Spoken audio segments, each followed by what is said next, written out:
Hello, everyone, and thank you for joining our today's webinar regarding volunteering for Angel Flight West. First of all, we want to thank you for volunteering for Angel Flight West and what we do.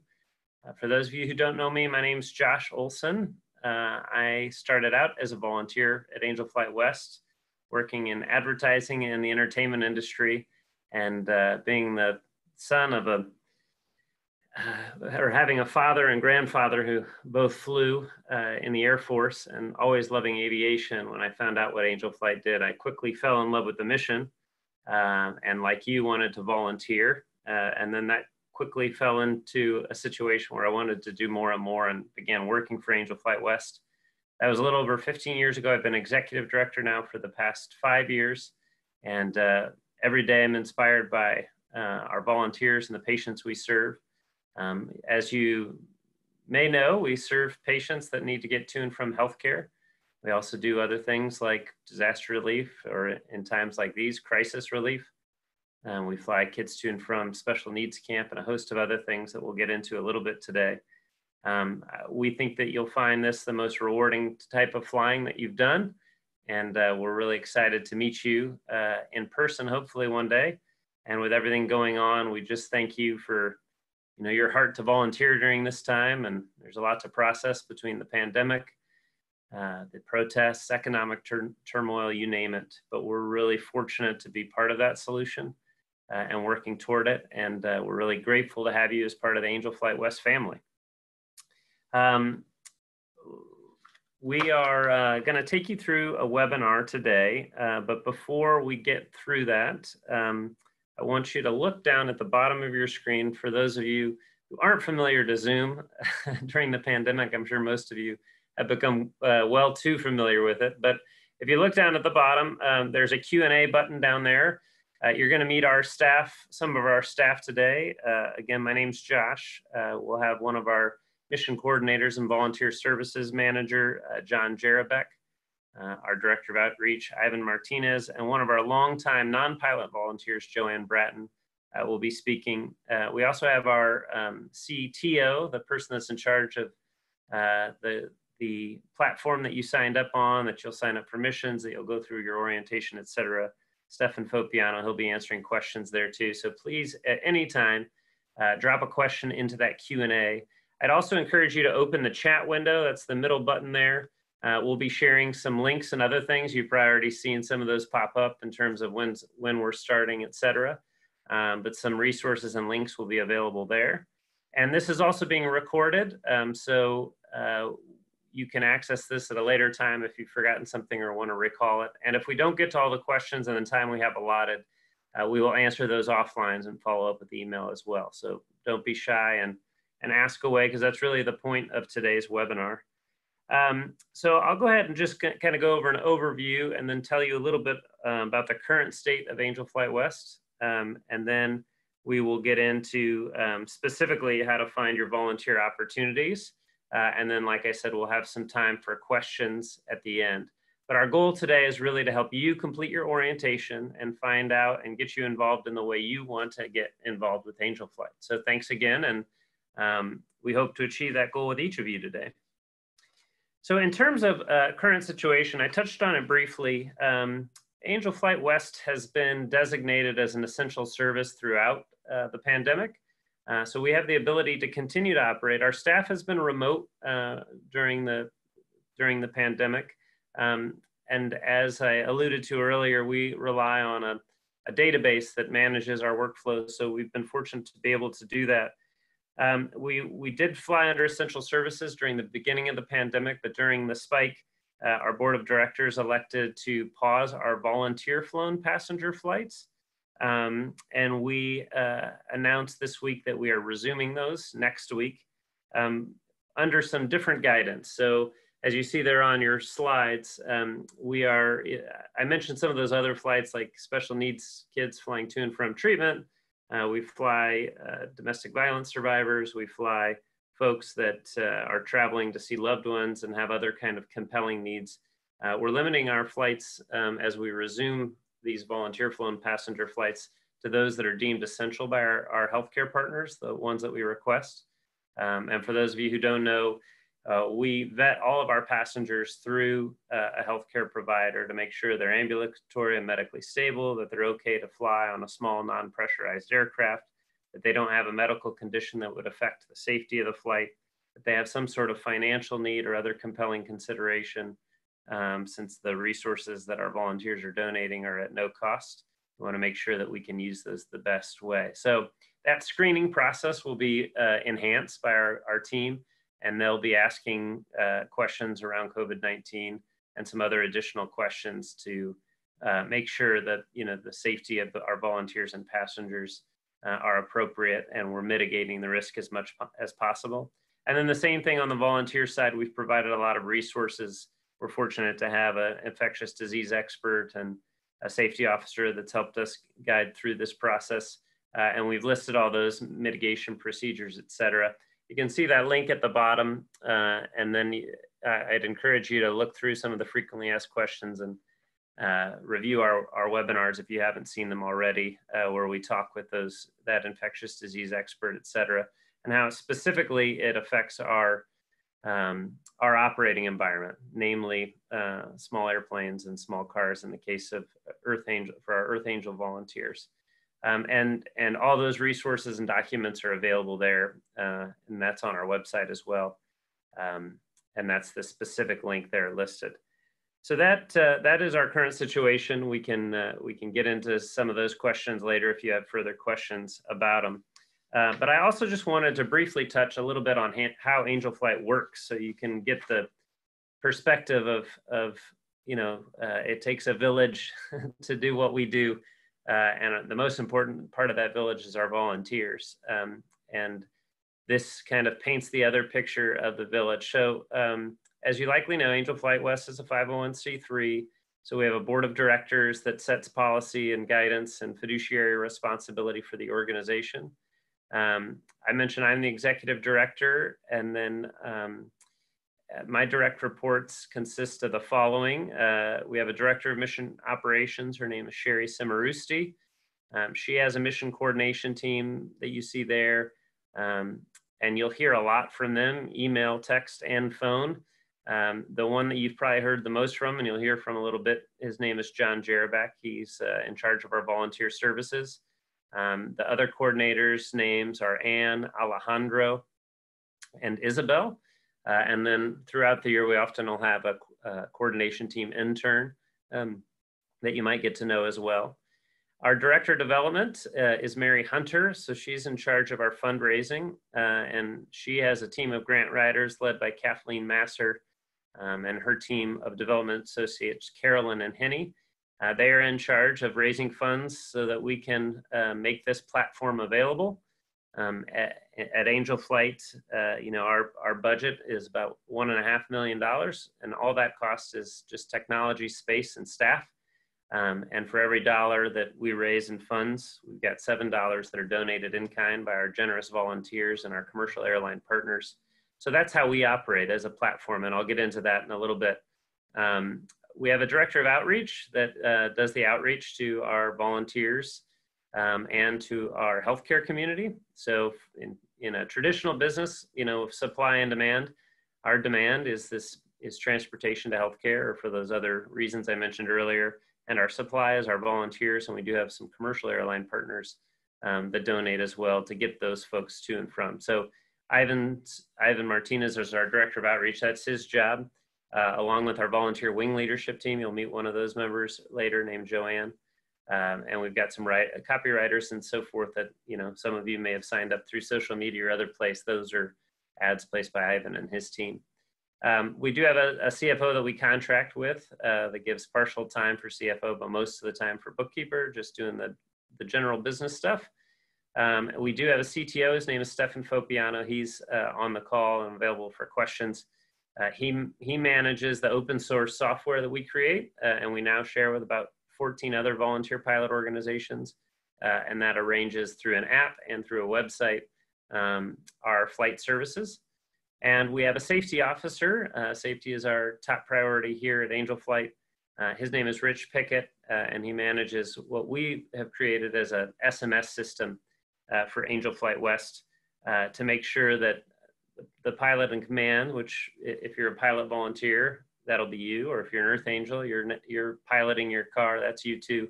We always want to make sure that's safe at all times, and so we can give as much information and create a culture of safety to do that. So that's the team. And then how we work is we're really a platform. You know, if you can imagine Uber, right? They've got a platform that they've created that's technology and staff. And then they have a bunch of contracted drivers that provide transportation for people that need to get from point A to point B. Well, instead of Uber, it's Angel Fly West, same thing. We have a technology platform and staff, and we have a group of volunteers available to get a group of people in need to and from treatment. And what we do is match them together all day.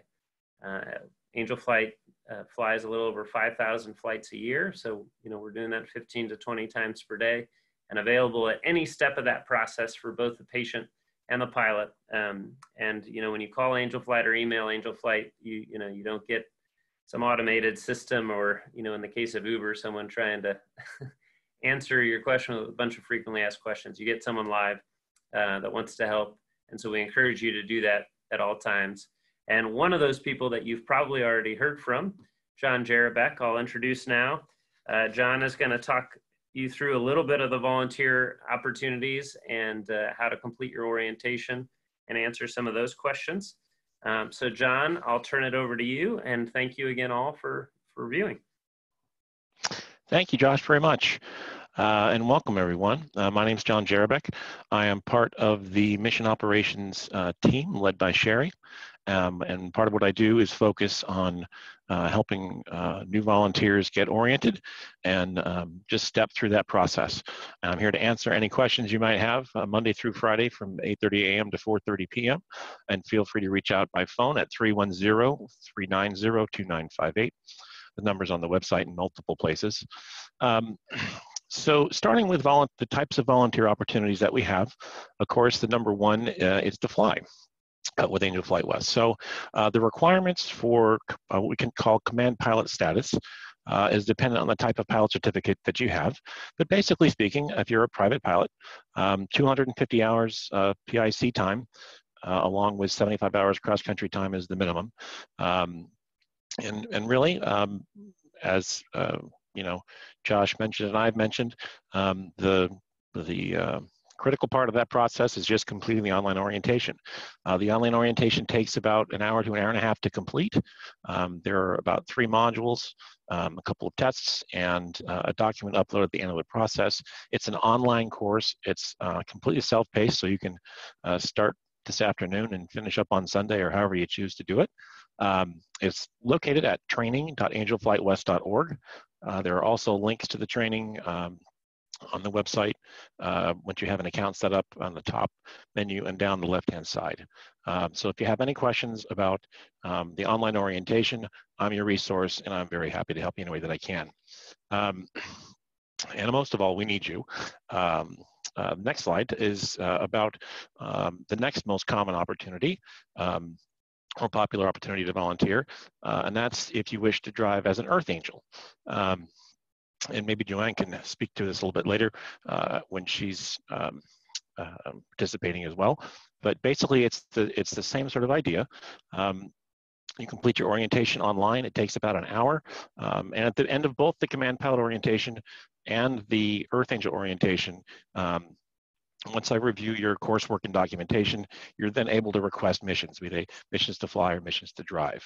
One important point about Earth Angel trips is that they are on the healthcare facility end of the mission. We're not currently doing Earth Angel trips from someone's home to the departure airport. We're only doing trips to and from the medical facility. Next slide.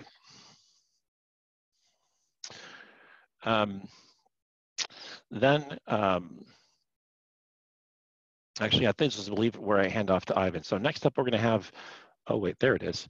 Here's the third slide. If you don't qualify as either an Earth Angel, I'm sorry, if you don't qualify as a command pilot currently, maybe your G5's in the shop for the next year, you don't have access to an aircraft, or you prefer to fly right seat, we have a wonderful program called the Mission Assistant Program. And you can, in your account settings, and I can help you with this, make yourself available to fly as a mission assistant. You'll be flying right seat with a command pilot and assisting that command pilot with tasks that they give you. It's also a great way to meet folks in the organization and get acquainted and make friends. And that is probably the best way to fly right seat is, to make friends. And then also,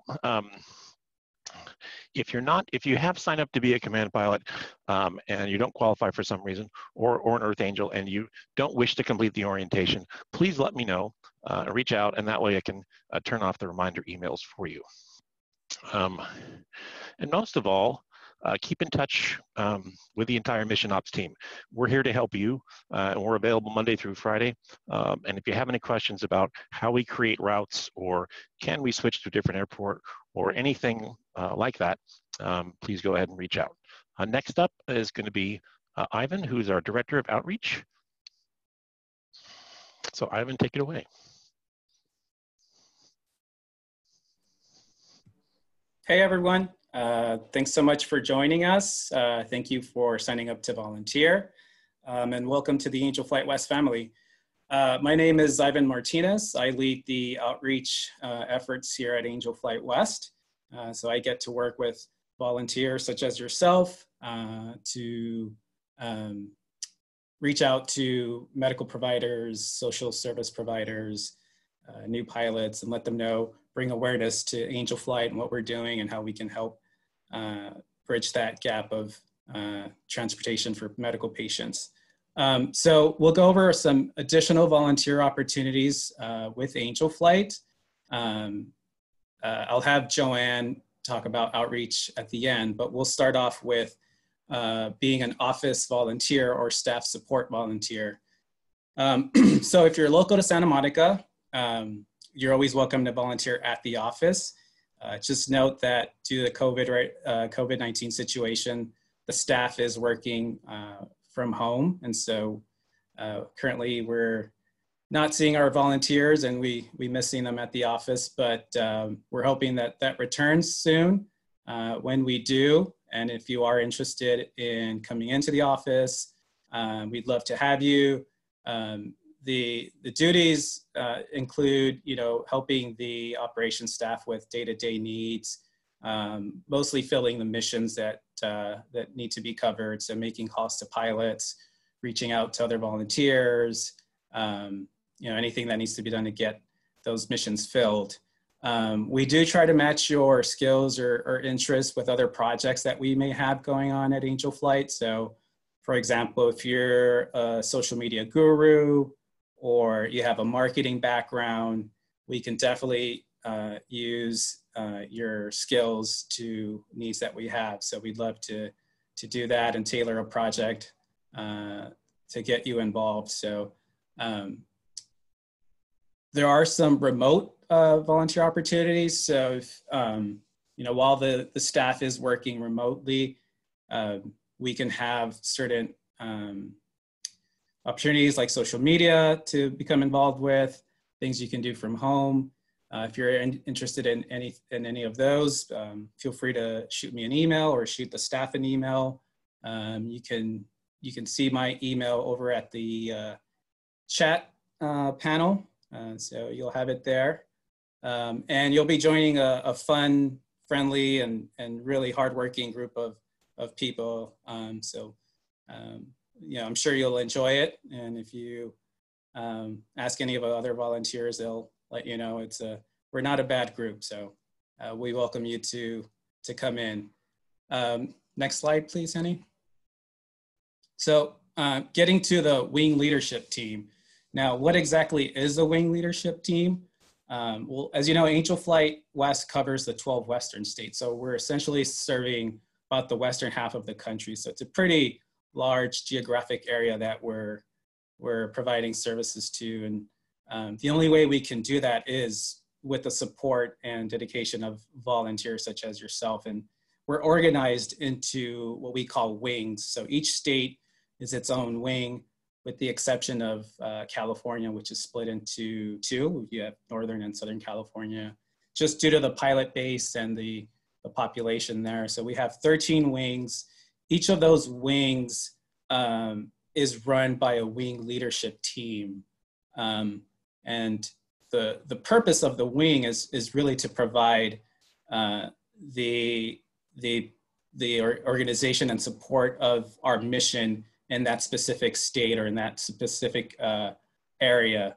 And the leadership, the wing leadership team, carries out, the primary functions and priorities of the individual wing. So that includes pilot recruitment, outreach,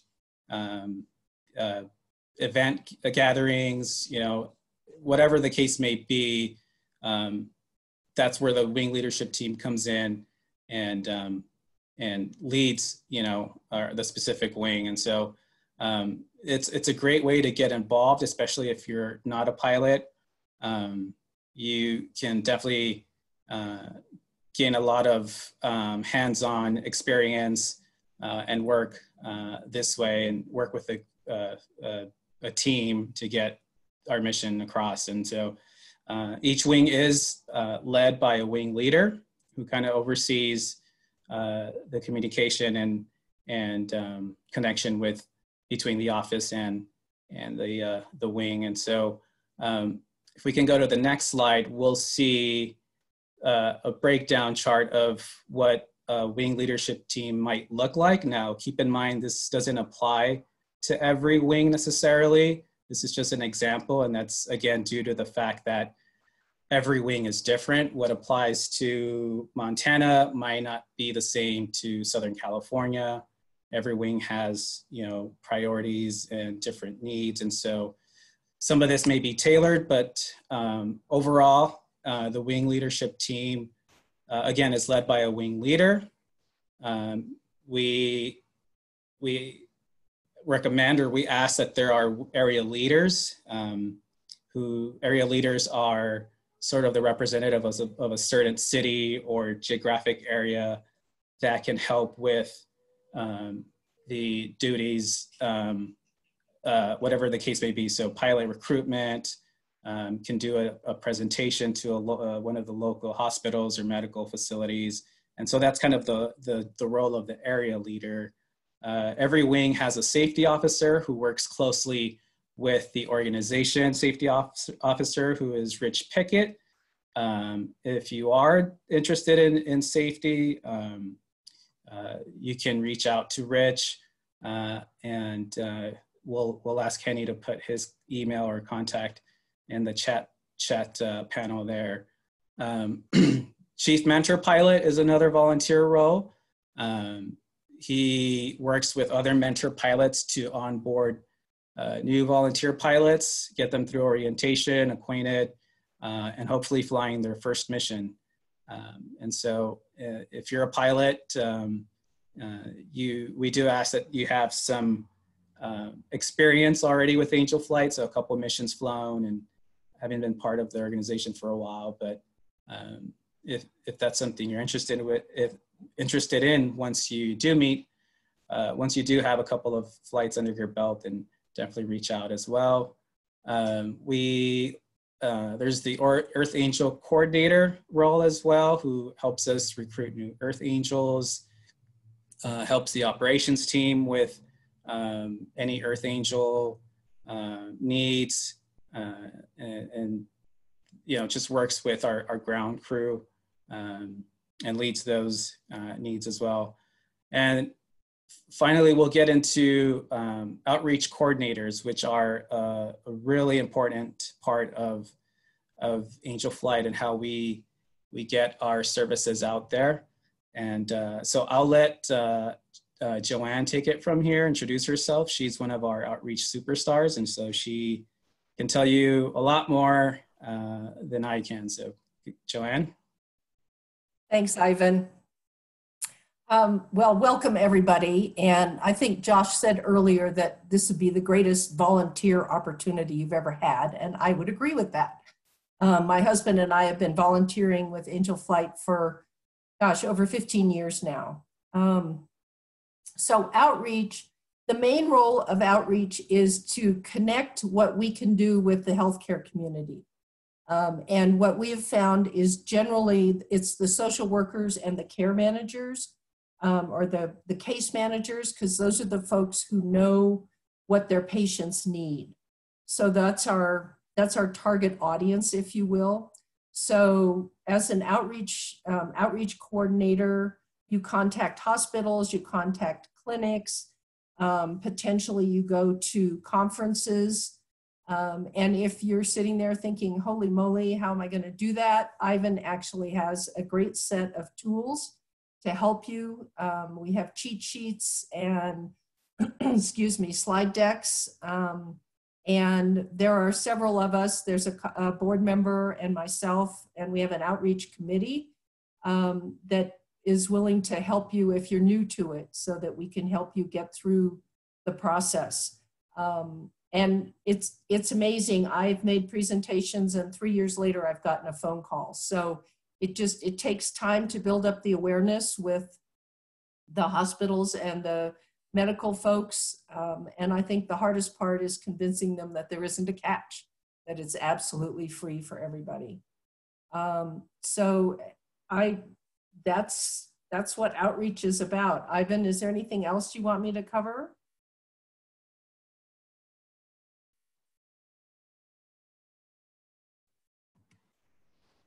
No, I think you've covered it well, Joanne. I think we'll move over to the Q&A. Okay. To see if anyone has any specific questions. We can go ahead and cover some of those right now. Okay, great. Well, thank you, Joanne, John, and Ivan, and thank you guys for attending. I imagine there's a lot of questions that pop up being new to any organization, and I'm sure we probably didn't cover everything as in depth as we could and should have. I will say that the orientation does do a lot of that, but happy to answer some of those questions here. And see one right away. With someone having an issue with online training. So John, this one will be for you. So this particular new volunteer is having an issue with online training. They've finished the command pilot orientation, but because of not having an aircraft and insurance document, so it's still showing as in progress, and looking to find help on that.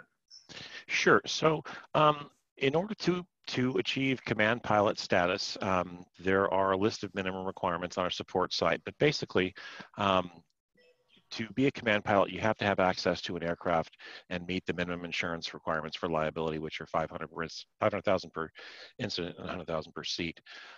So what I can do is, if you want to reach out to me after, I'll be happy to switch your status to on hold for the command pilot until you have access to an aircraft. And I hope I'm answering that question accurately.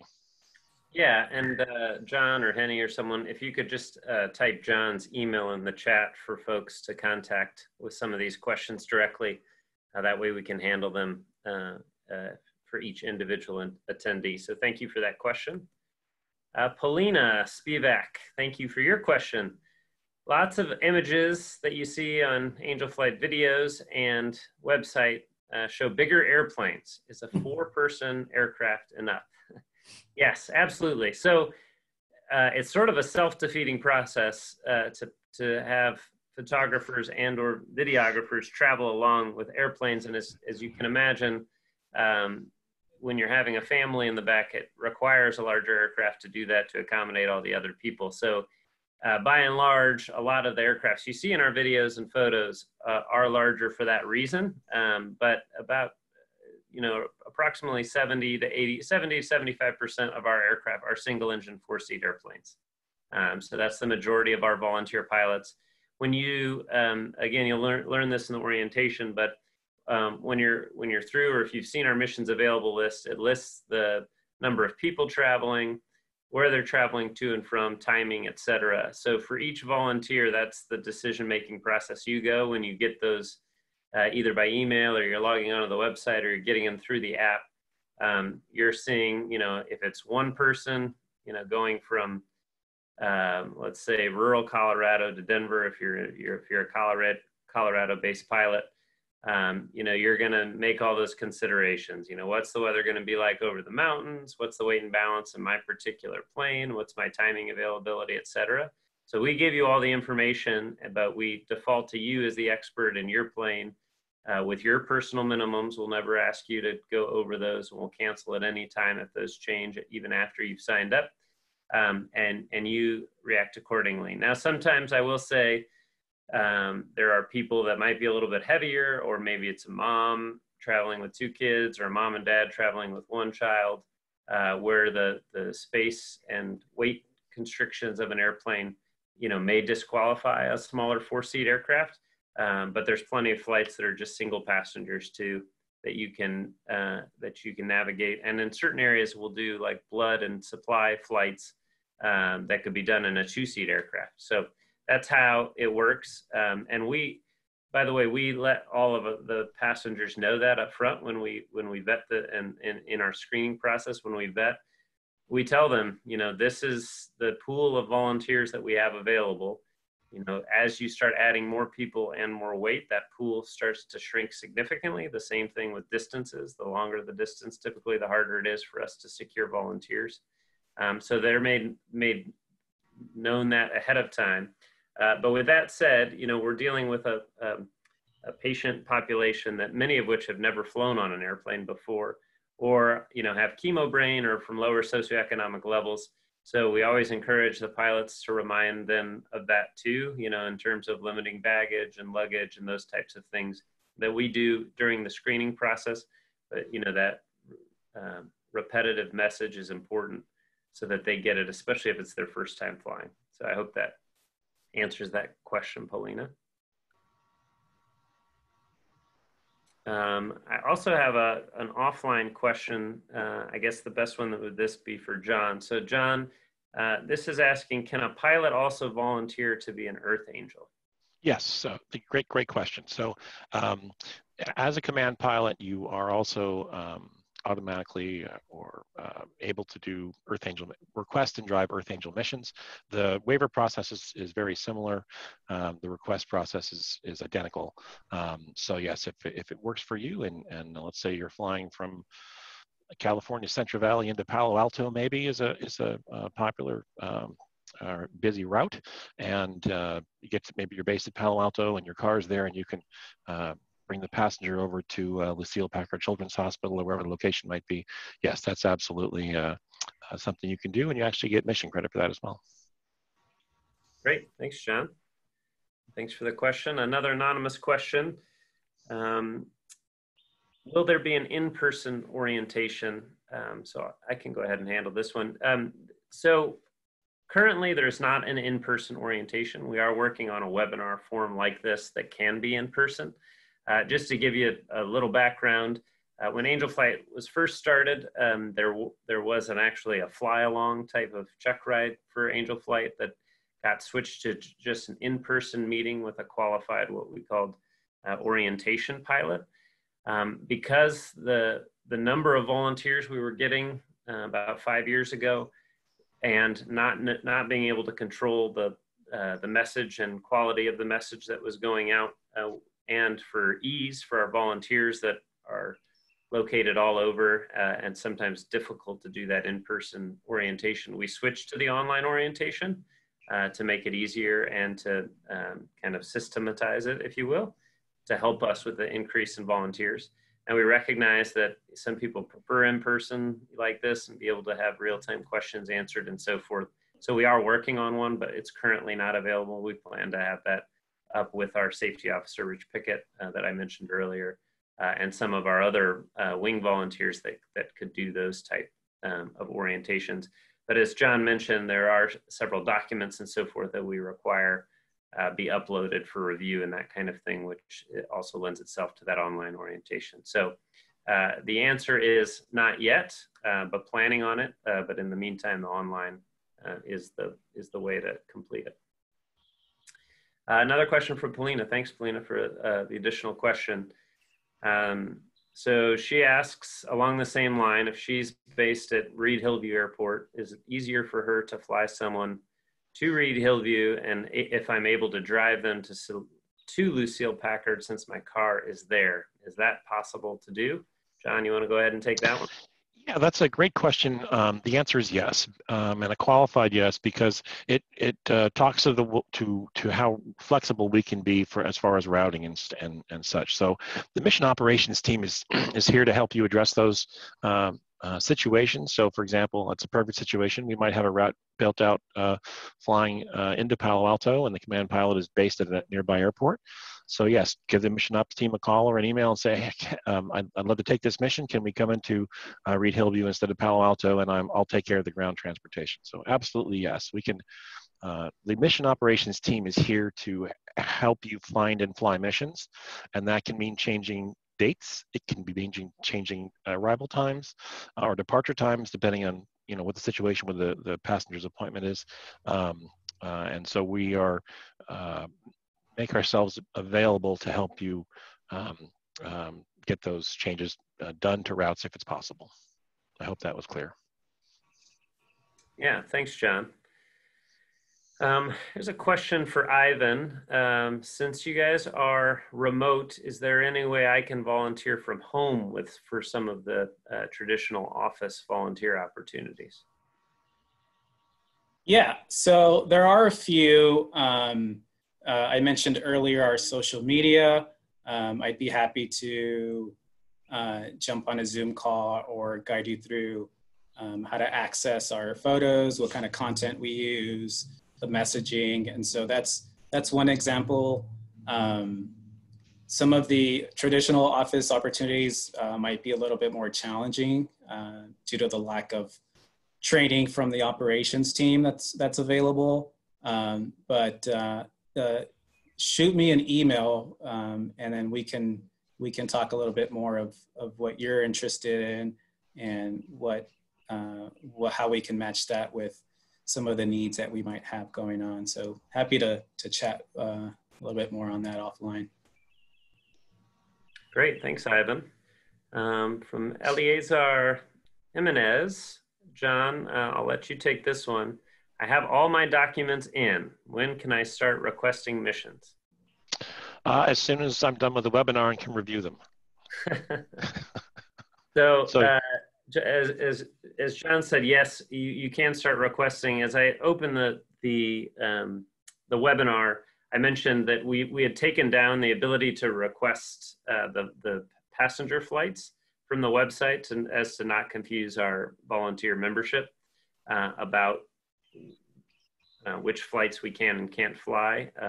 As you can imagine, the timing of that has to shift, and the coordination team has to put a lot of things in place before resuming. So that's all happening today, actually. So following the webinar, you'll see some of those missions available appear on the website. So you can review those there. And someone, if you want to put the missions available link in the chat, we can find it there. So that's the answer to that. So thanks for the question, Eleazar. Here's a question from an Earth Angel, John. Do I require any special auto insurance to be an Earth Angel? No, we do not have specifically a liability or any other requirement for auto insurance. So standard normal auto insurance. I mean, you have to be insured, but that's the basis of the requirement. Yeah, and both for the Earth Angel volunteers and the pilot volunteers, we do ask prior to each request of a trip that you confirm an affirmation. And part of that affirmation for the Earth Angel is just that you have insurance, it's current, and you have a current driver's license, and you're operating within all the legal guidelines of operating a car. And then the pilot one is a little bit more in detail, and that's available on the website under our affirmations. But it's really that you have a certain amount of time, a certain amount of currency, insurance, and that you're not going to conduct certain types of flights. Okay, another anonymous question, or actually he or she says it's more of feedback. As there are people like me with commercial pilot, but not current, that would like to work as a flight assistant, there could be a separate link and training page as it only shows pilot and Earth only, which gets a little confusing for a volunteer like me who has a lot of skills as a photographer, videographer, and also a potential future pilot. In my case, I'm getting back into aviation and still waiting for the COVID-19 restriction to ease off so I can do my BFR. Sorry for a long response. Don't be sorry at all. Thank you for that feedback. The mission assistant, as John can mention, has been a challenging one and one that we've evolved over time. And I'll also pause here to say, in our current requirements and recommendations for risk mitigation, we're actually asking pilots that don't require a mission assistant not to take one if possible, because it increases the proximity of people and more germs circulating in that close environment. So John, any other additional thoughts? I just want to say that's excellent feedback. What I tell people when I have this conversation on the phone, if they're asking about that, is I say, if you're a pilot and you're not current or you don't have access to an aircraft currently, I still recommend doing the command pilot orientation. Because it does give you a really good picture of how we do things, logistically, operationally. But actually, that's a very good idea. Perhaps a separate training specifically for mission assistance that is a subset would be a possibility. So thank you for that question. We'll bring that up at the next meeting and talk to the team about it. Great. And Peter, thank you for your feedback as well. Glad to hear that some of those answers have helped you. I'll also say along those same lines, because I think Peter was commenting on Polina, and it covers some of this in the orientation, but the art of mission coordination is just that. It's an art, not a science. So a typical mission for Angel Flight is passenger flying from a rural area to an urban area, or from one urban area to another urban area that has more of a specialty. And the urban area that's traveling to, there's usually some more popular airports, mostly based on proximity, so it's easier for the patient to get to their end destination. So, in the Bay Area, for example, since Polina was using Reed Hillview, Palo Alto is typically where we fly a lot because of Stanford there. However, Palo Alto is a shorter runway, which has some safety issues, so we recognize that. And it's a little bit more difficult of an airspace. So sometimes, and so if you're based, let's say at San Carlos in the Bay Area, or San Jose International, or Reed Hillview like Polina was earlier, just because it says Palo Alto doesn't necessarily mean that has to be the final destination. So the coordination team is someone you could easily contact, and there's actually a discussion thread in the missions available that you can start typing those questions saying, hey, I'm based here, could I just take it there and fly it over? Or let's say you fly a really, big aircraft and those short hops, aren't the most efficient for your aircraft. So there's a passenger coming from Montana to the Bay Area and you're based in Hayward, and you might want to take it from Montana to Hayward, but that little hop over to Oakland, for example, if they're going to UCSF, is not, the most efficient fuel burn for that type of aircraft. Well, you could contact us and you could fly the whole, several legs to Hayward, and then we could fly a smaller airplane over the bay to Oakland, or find a ground volunteer, whatever. So we love that feedback. We welcome it, in fact, because it is like I said, it's an art, and it's kind of a puzzle that the coordinator is putting together for each flight. So when there's opportunities like that you think of out of the box that can help, we'd love to hear them, because we want to make the most of your generous resources that you're volunteering. Ivan, question for you. How does one connect Angel Flight West to a healthcare provider seeking this sort of assistance? Good question, and one that we are still working on to this day. It's a learning experience for us, finding the best way to connect with healthcare facilities. A lot of times when we approach new facilities, they're a bit skeptical about Angel Flight and, this service being free, as Joanne mentioned. But, the best thing to do is try to connect with their social work or patient navigation staff. If there's a contact that we can connect with and, have a brief chat, offer an in-service presentation, which we find to be pretty effective, where we're able to go in and, do like a lunch and learn for their social work staff, offer, we have a social work continuing education course that we promote that talks about transportation to medical care, which Angel Flight is a part of. So they'll learn about Angel Flight through that. So really it's approaching the healthcare provider and just starting that dialogue on how our services can help their patients, what we can do, assure them that this is a donated and free service to their passenger. And once we find the right connection, it all kind of falls into place where, they realize the amazing work that volunteers do, this amazing service. And, after flying that first mission, we're likely to see more coming in from that medical facility. So if you have a specific healthcare facility in mind, or if you're raising your hand to be a outreach volunteer, let me know. And, like I said, the wing leadership team is there to carry out a lot of these functions. So working together, we'll be able to approach them and create some kind of partnership. Yeah, thanks, Ivan. And the short answer too is even if you don't want to do a full-on outreach position, if you're a volunteer, your communities really well. There may be patients that say, I'm traveling to a remote location for treatment. How do I get help? You can always just have them call or email us, specific to a healthcare facility. You can have them call or email Ivan. In the chat, you can find our basic contact information. Like I said, someone is always going to answer live and plug you in with the right one. But we really welcome those opportunities. Like I mentioned at the start, we're a platform. And the more people that we can plug in the platform, the more we can help. But Ivan does a great job, but he's one person in 13 Western states that's working with volunteers. So sometimes just that quick intro, an email or phone call is all we need to get plugged in. So thanks for thinking of that. John, for you, you can probably see that in the Q&A. Minty Reen is replying. Hi, Minty. Yep. Yeah, okay. So I'll let you answer that.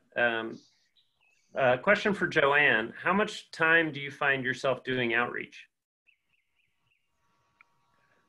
Thanks.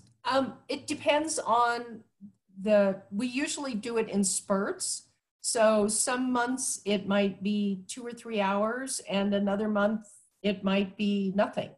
So it's not a super time consuming job. It can take as much time as you want it to, I think.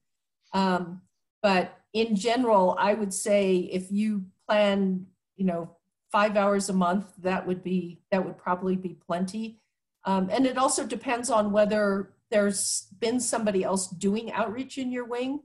So if you're in a wing where you're starting from scratch, it might take a little more time because you need to probably work with Ivan and gather some names and some ideas. But it's very self-directed. In Utah, we split it. There's another outreach person up in the Salt Lake area who takes most of the Salt Lake area, and I cover more of the southern part of the state.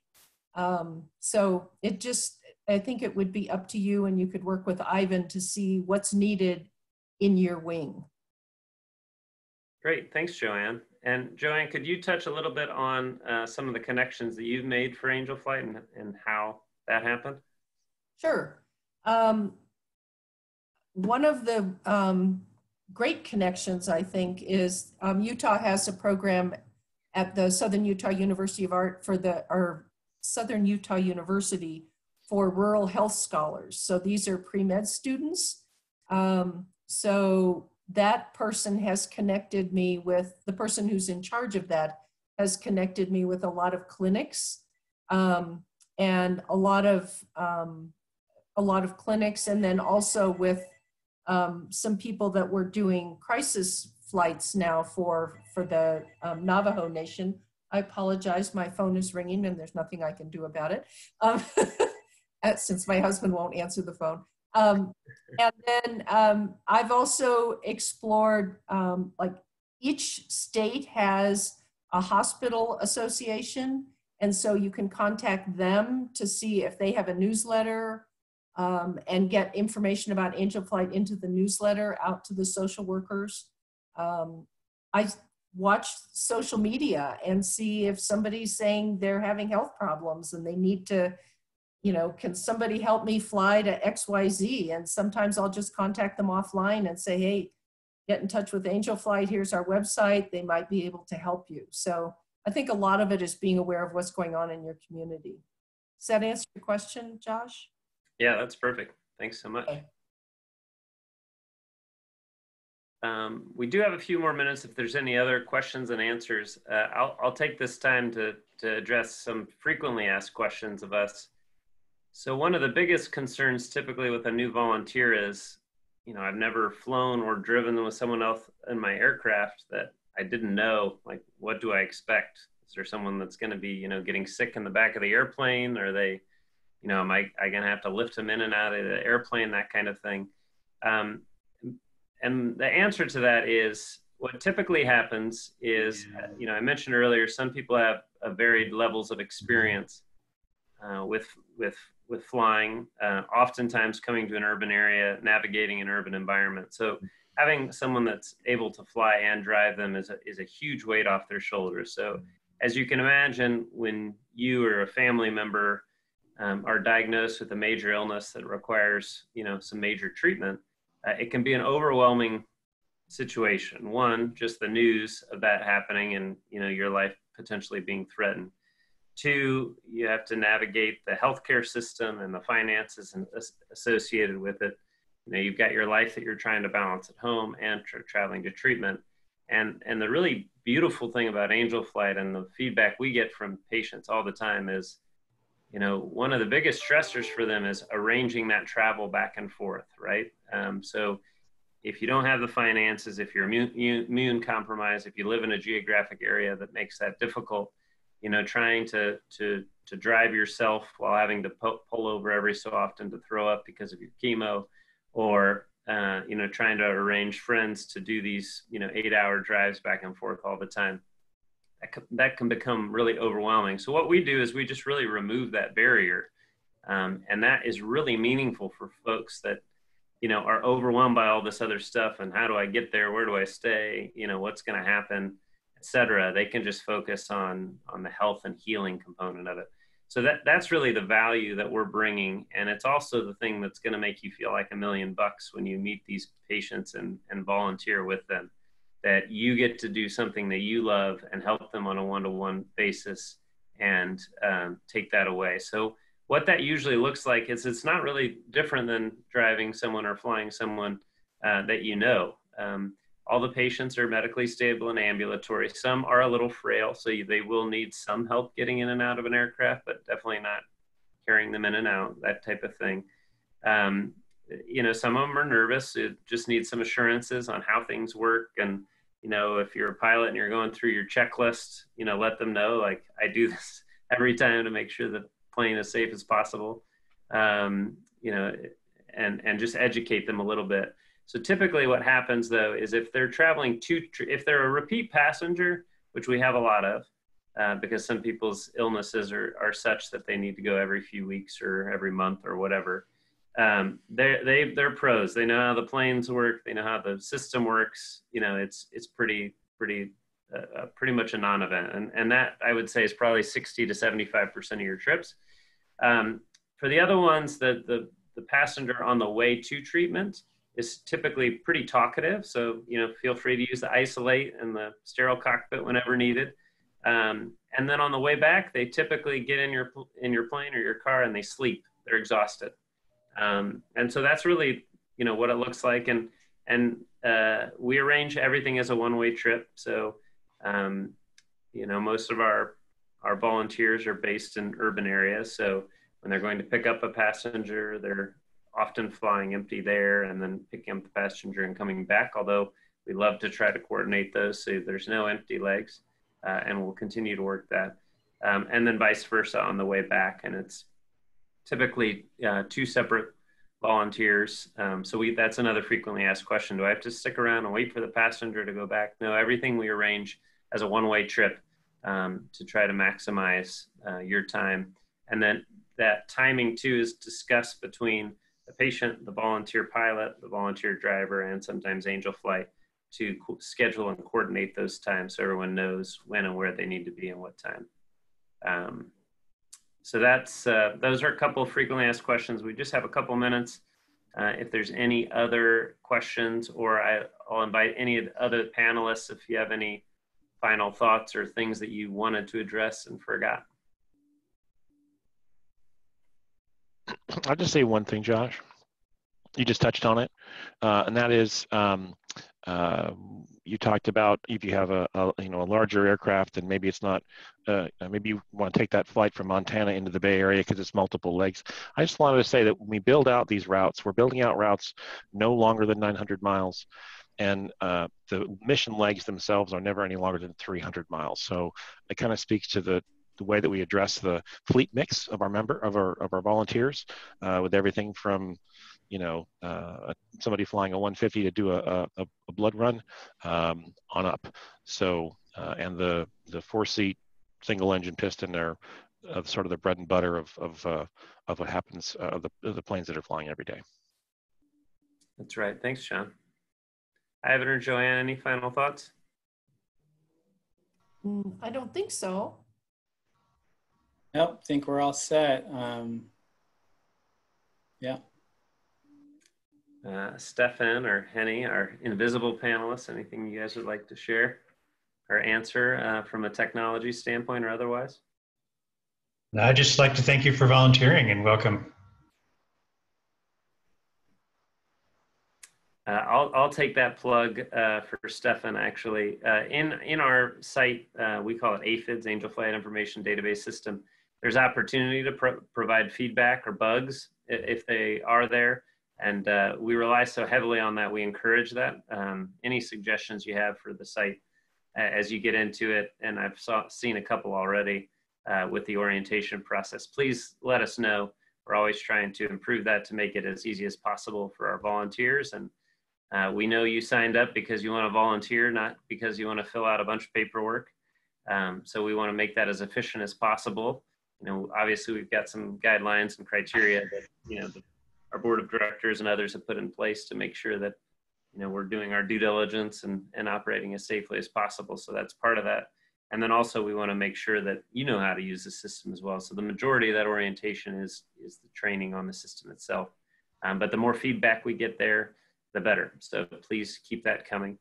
And without any other questions, I'll go ahead and close this out here. I want to thank you again. This is not a one and done. You saw those links there. Please contact us with any questions. John will be following up too, as will Henny after the webinar with the recording of this webinar and the questions. But again, we want to thank you for your time and your volunteering, especially in these times where things are a little unsure and unsettling. Our theme this whole time, because pilots and drivers are excellent at navigating turbulent times, that we'll climb above this together. And we want to thank you for being part of the Angel Flight family, and welcome, and thanks again for attending. Oh, hey, real quick, John, Minty has asked if it's okay to call you today. Yes, give me a call, 310-390-2958. Give me about 5 minutes. Thanks, guys. All right, have a great